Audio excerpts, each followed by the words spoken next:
Okay, so picture this, if you will.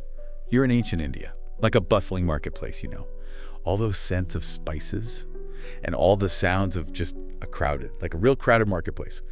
Right in the middle of it all sits the Buddha, just this like beacon of serenity amidst all the chaos, and his disciples, they're like gathered around him, super eager to absorb his teachings. But get this peaceful scene, it's about to be totally shattered. Because a super wealthy businessman, totally obsessed with ambition and like getting rich, he's about to make a pretty dramatic entrance. See, the guy, he's really troubled his kids, you see. Instead of like following his footsteps, like taking over the family business, they've decided to like go a totally different route. They've chosen meditation and enlightenment. Like they're inspired by the Buddha's teachings. And so this clash of values, like the businessman's focus on, worldly success versus the Buddha's focus on spiritual growth, is going to lead to like a huge confrontation. And this confrontation has a powerful lesson about forgiveness, a lesson that might just change the way you think about it too. So the businessman, he's just like totally consumed with anger and frustration. He decides he's going to confront the Buddha, like head on, because he's totally convinced he can set him straight and bring his children back to the right path. So he like storms towards the gathering. You can just imagine like his heart pounding. With this crazy mix of rage and resentment, he's like determined to teach the Buddha a lesson, to like show him how wrong his teachings are. And as he's standing there in front of the Buddha, he's so angry he can't even speak. But his anger finds like a shocking outlet in this moment of unbridled fury. He spits on the Buddha's face. Now imagine you're there. You're seeing this happen. The audacity. It's just like total sacrilege. And the disciples are understandably outraged. Their first instinct is to like jump up and defend their master. But the Buddha, he does something amazing. He remains totally unfazed. And his reaction is to just give a gentle, unwavering smile. And this unexpected response, it's like this total calm in the face of such aggression. It ends up being like a catalyst for really profound transformation. The businessman, he's taken aback by the Buddha's serenity, and he just flees the scene. But the image of that smile, that like unwavering peace, just haunts him.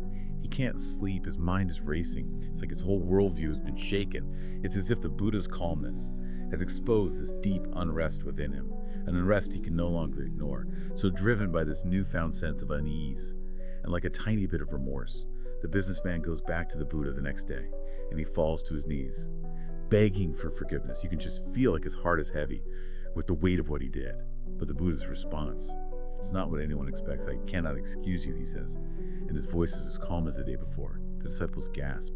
They're totally bewildered by their master's words, and the businessman, he's stunned, like his plea for forgiveness has been rejected. Why would the Buddha, known for his compassion, refuse to absolve them? But then the Buddha's next words, they reveal an even deeper truth, a truth that goes beyond our normal ideas of forgiveness, a truth that might just change your understanding.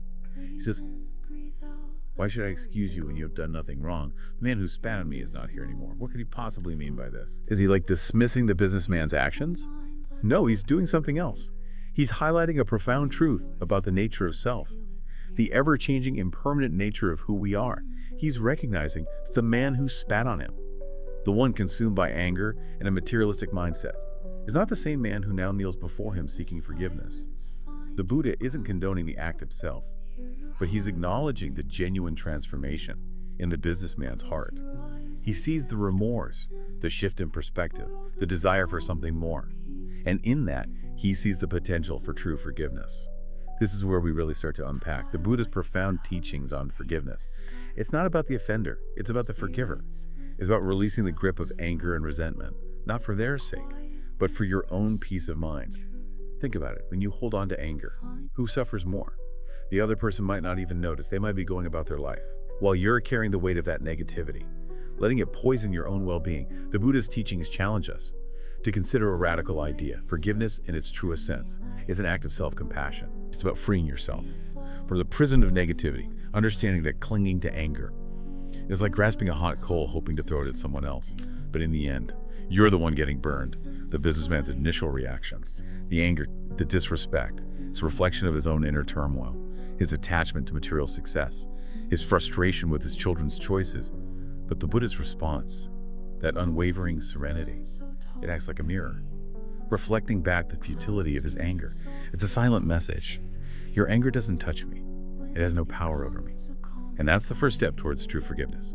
recognizing that holding on to anger doesn't serve you. It doesn't change the past. It doesn't punish the other person. All it does is perpetuate suffering, keeping you tethered to the very negativity you wish to escape.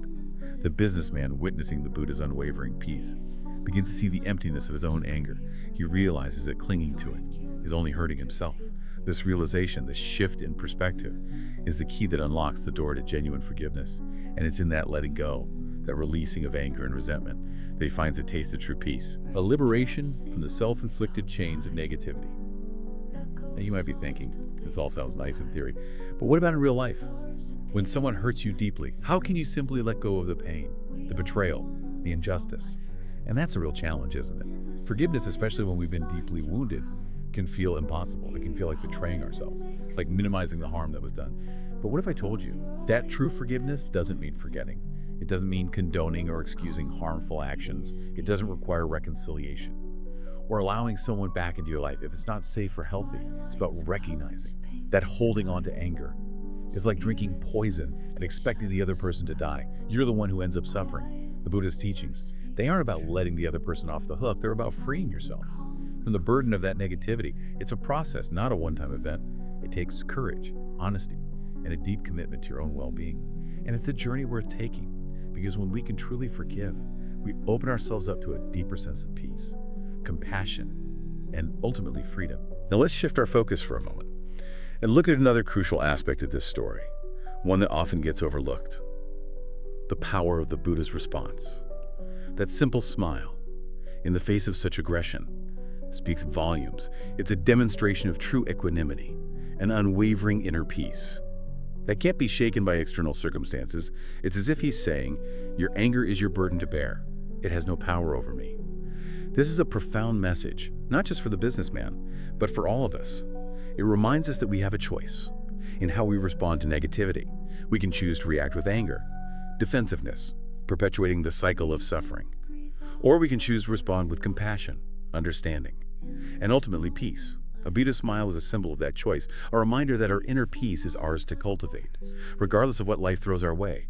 Now you might be wondering, how do I cultivate that kind of peace? How do I develop that unwavering serenity in the face of life's inevitable challenges? That's a question for another time, a journey we can explore together. But it starts with awareness, with recognizing our own patterns of reactivity and consciously choosing a different path. It's about cultivating mindfulness, compassion, and a deeper understanding of the workings of our own minds. It's about learning to meet anger with calmness, hurt with understanding, and injustice with a commitment to justice, without becoming consumed by rage. And that's where practices like meditation, mindfulness, and self-reflection come into play. They offer us tools to navigate the complexities of our inner world and cultivate the inner peace that the Buddha so effortlessly embodied. But that, as they say, is a story for another day. Okay, so let's get back to our story, the businessman and the Buddha. It's an ancient story, but it still holds so much wisdom for us today. You know, it reminds us that forgiveness isn't about weakness. It's actually about strength. It's not about like letting someone off the hook. It's about freeing ourselves from all that negativity.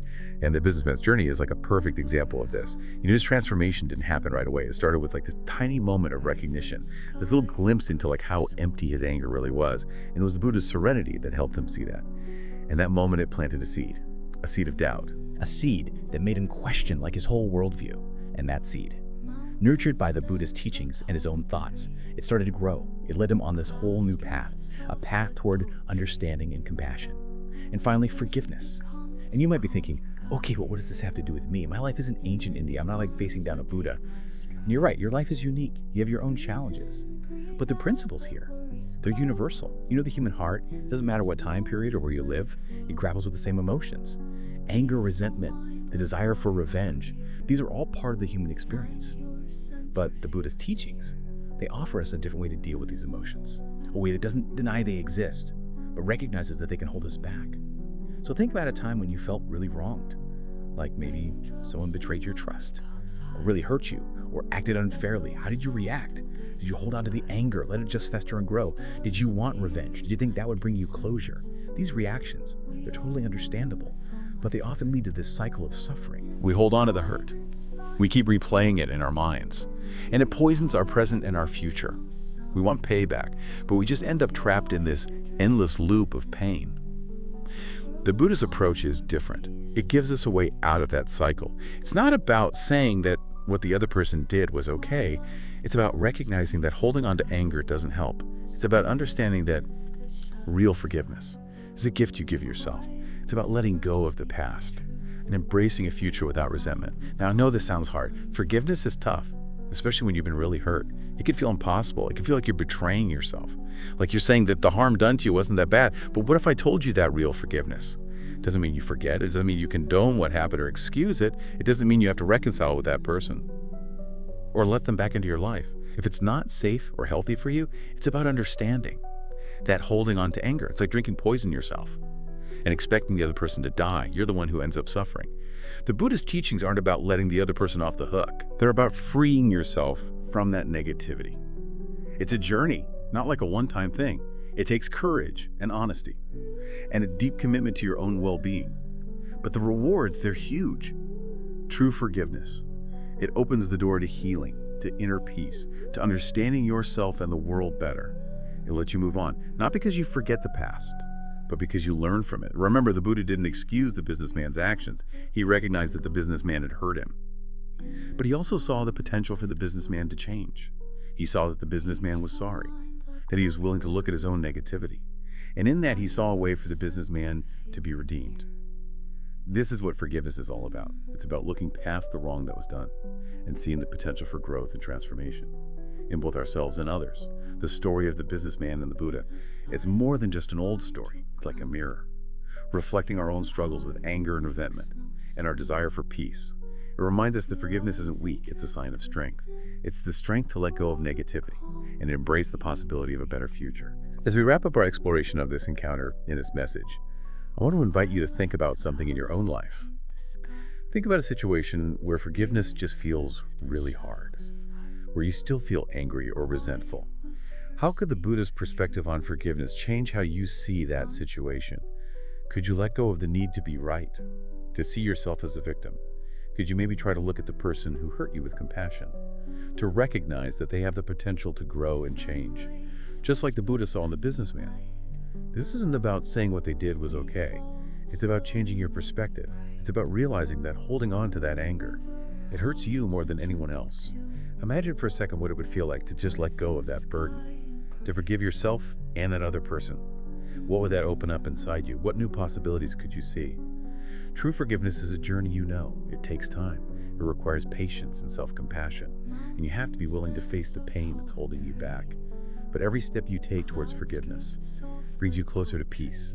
You create space for healing and understanding, and for a future where you're not weighed down by those old wounds. Remember, the businessman's transformation took time. It started with this tiny moment of awareness, just a little crack in his anger.